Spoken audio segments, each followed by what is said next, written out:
नमस्ते प्यारे श्रोतागण।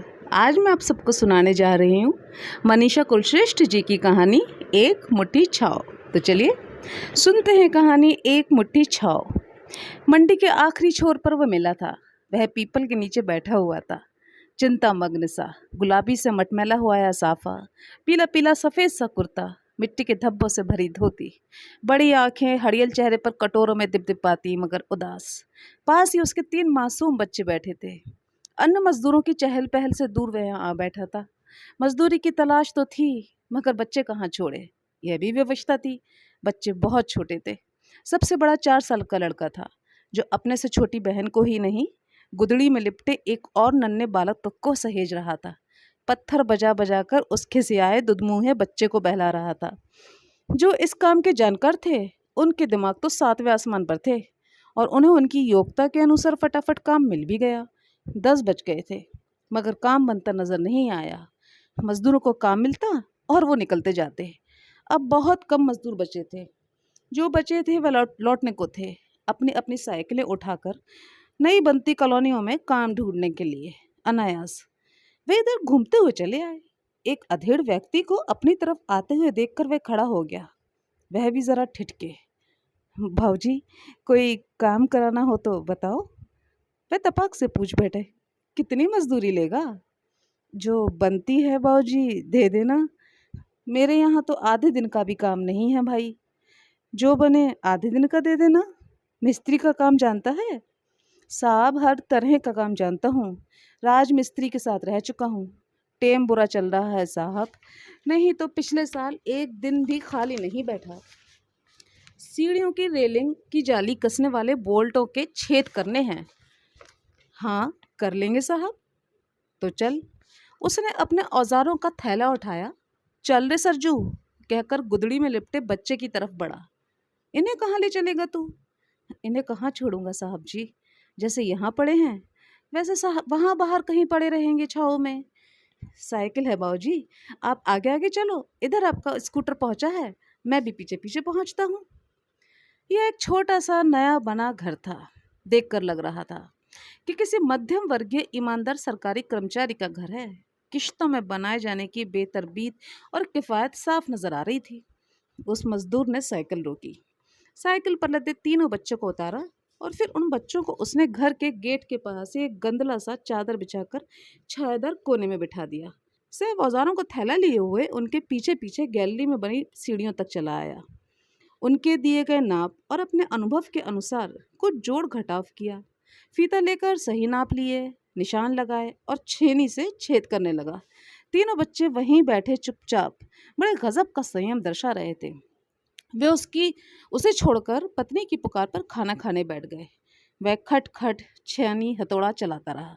खाना खाकर तृप्ति की डकार लेकर वह उठे ही थे कि उन्हें बाहर बैठे उन 3 बच्चों का ख्याल आया। 3 छोटे बच्चे, और पिछले 1 घंटे से कोई आवाज़ नहीं। देखा कि उस छायादार कोने को भी धूप ने ज़रा ज़रा हथिया लिया था।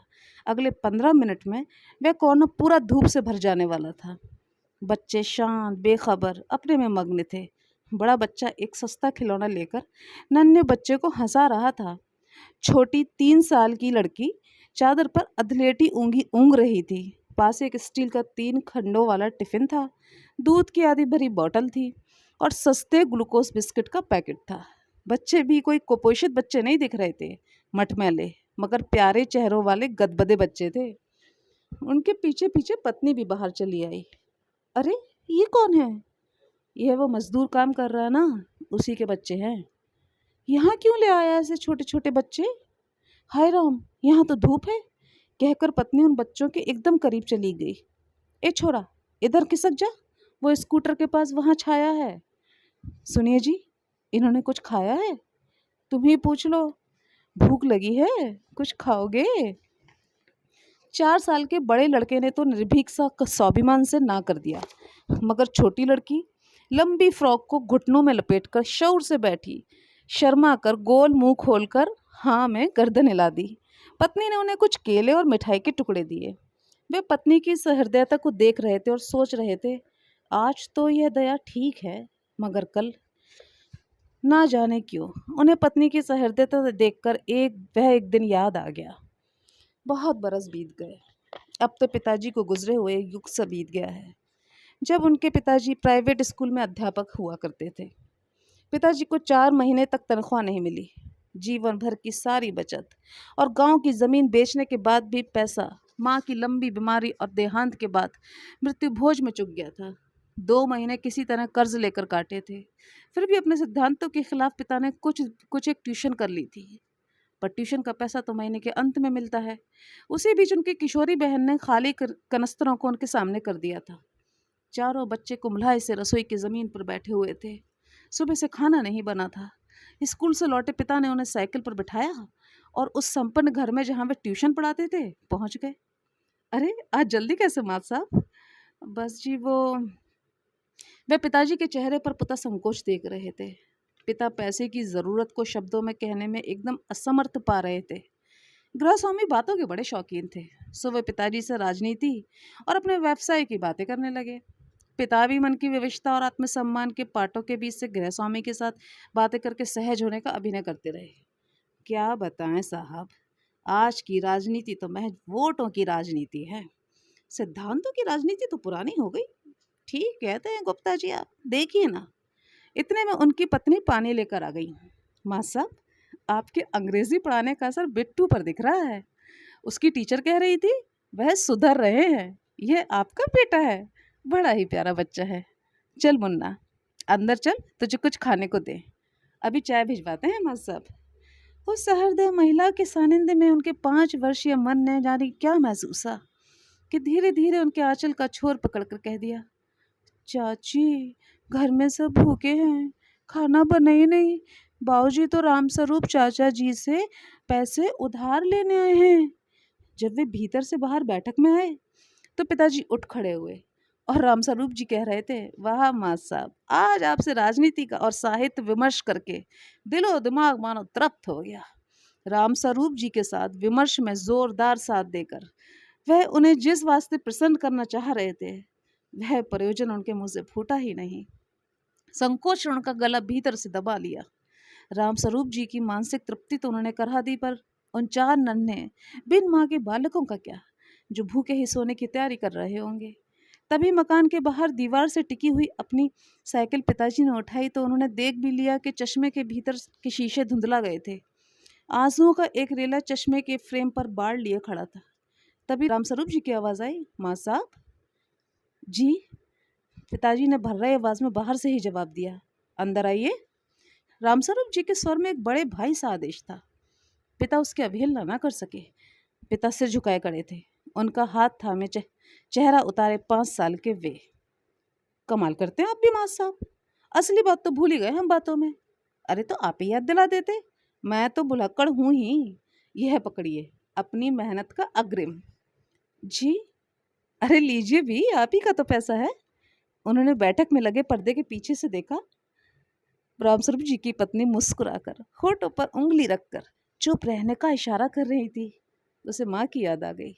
सारे भाई बहनों से छिपकर उन्हें गुड़ का टुकड़ा और घी रोटी के साथ देते हुए ऐसे ही चुप रहने का इशारा करती थी।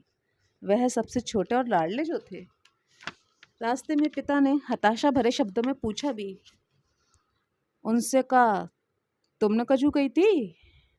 नहीं तो हम काहे को कहते कछु। वह भी एक सहृदय दिन था, पर बाकी दिन तो कठोर ही थे। मगर फिर भी एक सहृदय परिवार की सहृदयता ने उनके भीतर मुट्ठी भर छाँव तो भर ही दी थी। उस छाँव में अपने आदर्श और पिता के दिए मूल्य बचाकर यहाँ तक कड़ी धूप में चलकर आए थे। पहले वे पत्नी को उसकी तरलता पर झिड़कने वाले थे कि आज तो तुम कर दोगी, लेकिन कल। मगर अब सोच रहे थे कि नहीं, कल ना सही, कल देने को हाथ उठे ना उठे, पर ममता की एक मुट्ठी भर छाँव इन बच्चों के भीतर जरूर रहेगी। वो उठकर बाहर आ गए। देखा, मजदूर तगारी में सीमेंट घोलने की तैयारी कर रहा था। वे उन छेदों का मुआयना कर कर उसमें बोल्ट लगाने वाला था। बड़ी सगुराई से किए हुए थे वे छेद। सीमेंट बाद में घोलना, जा खाना खा ले, बच्चों को संभाल। जी साहब। बाहर आए तो देखा पत्नी बच्चों से बतिया रही थी। एक औरत के भीतर की माँ कभी बूढ़ी नहीं होती। सूरजमल, ये बच्चे धूप में यूं ही लिए घूमते हो क्या? इनकी माँ कहाँ है? माताजी, इनकी माँ तो अस्पताल में दाखिल है, एकदम बेहोश। तो कोई तो होगा ना तेरे घर में जहाँ बच्चों को छोड़ देता। घर यहाँ कहाँ है माता जी, मैं तो बाड़मेर जिले से आ रहा हूँ। बाल बच्चों के साथ बीमार घरवाली को लेकर आया था। 15 दिन हो गए। जमीन रहन रखी, वो पैसा लग गया। अब घरवाली के ही भाई से पैसा उधार लिया है इलाज के लिए। कल तक तो दूर के रिश्तेदार के घर टिका था, उन्होंने भी कह दिया हमारे घर में तो शादी है, भाई तू अपना इंतजाम कर ले। माता जी, कल की रात अस्पताल के बरामदे में चादर बिछा के काटी है इन बालकों के साथ। किसी ने बताया मजदूरी का काम मिल जाएगा, तो ये बच्चे लेकर इधर चला आया काम ढूंढने। कल रात एसएमएस अस्पताल के जनाना वार्ड में नर्स ने मेरी घरवाली को पलंग पे से ज़मीन पे डाल दिया। परसों ऑपरेशन हुआ है पत्नी का। वह कभी होश में रहती है तो कभी बेहोश हो जाती है। अस्पताल में किसके भरोसे छोड़ता है इनको। फिर ये खाना, ये दूध, ये सब तो सुबह ही ले लिए थे ढाबे से। आज आपके घर मजदूरी नहीं मिलती तो कल का ठिकाना ही नहीं था। वे फिर अनमने हो गए। पत्नी की आंखों में आंसू तैर रहे थे। दोनों बच्चे चुपचाप खाना खा रहे थे। तीसरा छोटा हाथ पर चलाता हुआ किलकारियां मार रहा था। उन्होंने कुछ दूर देर रुककर कहा, क्यों रे सूरजमल, ये गेट के आगे स्कूटर निकालने की ढलान बना लेगा तू? अरे क्यों नहीं साहब, आधे दिन का काम है, कल आ जाऊंगा। और भी कोई छोटे मोटे काम हैं, एक टंकी बनानी है, छत की नाली का पाइप लगाना है, कर लेंगे बाबूजी। जब वे जाने लगा तो उन्होंने 500 रुपये पकड़ा दिए। सूरजमल, तू पहले एडवांस ले ले भाई, मैं बुढ़ा आदमी रोज़ नया मजदूर ढूंढने कहाँ जाऊँगा। कल आकर स्कूटर उतारने का ढलान बनाने का काम शुरू कर। और देख, मुझे भरोसा नहीं तुझ पर, इसलिए दोनों बड़े बच्चे और साइकिल यहीं छोड़ जा। हम इनको खिला पिला के गैराज में सुला लेंगे। ले पकड़, खुले 12 रुपये। बैंक के चौराहे से बस जाती है अस्पताल की तरफ हर आधे घंटे में। अब जाकर घरवाली को देख, कल सुबह टाइम से आना। पत्नी ने उसे एक चिट पर लिखकर फ़ोन नंबर पकड़ाया कि कुछ मुसीबत आने पर बात कर ले। अगले दिन वह हाजिर था। छोटा बच्चा उसके साथ नहीं था। उसकी घरवाली को होश आ गया था। बच्चे को उसके पास छोड़कर वह काम पर आया था। उसके दोनों बड़े बच्चे उनके घर में टीवी के सामने बैठे हुए थे। घर की खिड़कियों में गोरेयों का वही जोड़ा फिर से तिनके जमाने लगा था। तो दोस्तों, आशा करती हूँ आपको आज की कहानी पसंद आई होगी। पसंद आई हो तो मेरे चैनल को सब्सक्राइब करें, कहानी को लाइक करें, शेयर करें और रोज़ सुनते रहें मुझे, आपकी अपनी शाहना गौरी को। Thank you so much.